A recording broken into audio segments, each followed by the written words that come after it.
Hi, Mom. I'm glad you gifted yourself these minutes. I know you've already done everything today. Driver, cook, nurse, and peacemaker. But let me ask you something straight to the heart.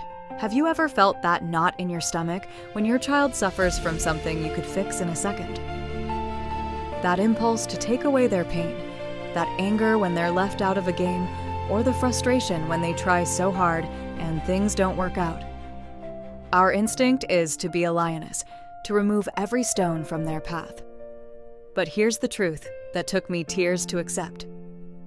If we clear every obstacle, we take away their chance to learn how to walk. We're raising a generation that struggles with frustration. A child who can't handle a no today becomes an adult who collapses tomorrow. Today, we're talking about raising resilient kids, mother to mother, with honesty and science.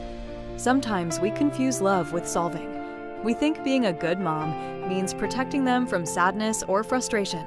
But resilience isn't inherited, it's trained, like a muscle.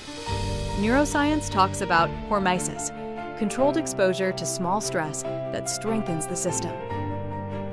If a child never faces small challenges, their stress response never calibrates. Imagine going to the gym and someone lifting the weights for you. That's what happens when we jump into every conflict. They never build their own strength. That's why the first key is safe failure. Let them make mistakes that won't harm them today, so they won't break tomorrow. If they forgot something for school, let them face it. If they lost the game, let them feel the defeat. Pause with me. I need to know I'm not alone. What was the last little battle where you had to bite your tongue and not rescue your child? Share it. I know how hard that silence is.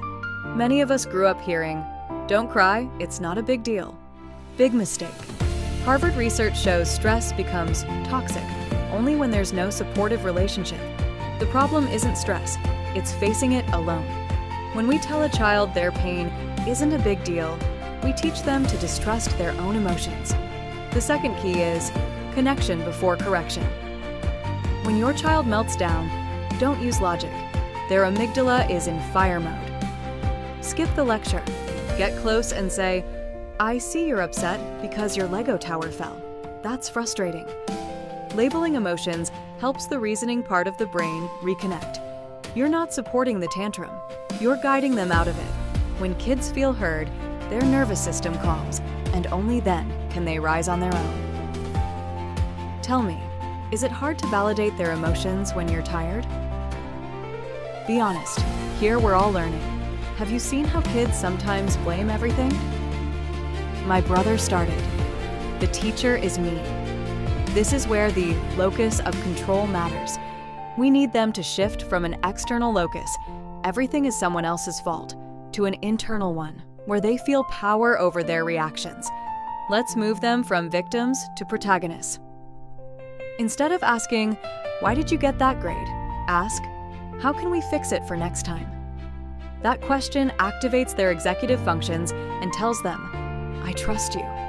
That trust is the best gift you can give. You're giving them tools to navigate an uncertain world. Here's the hardest part. Resilience isn't taught with speeches. It's caught through mirror neurons. Kids don't follow what we say.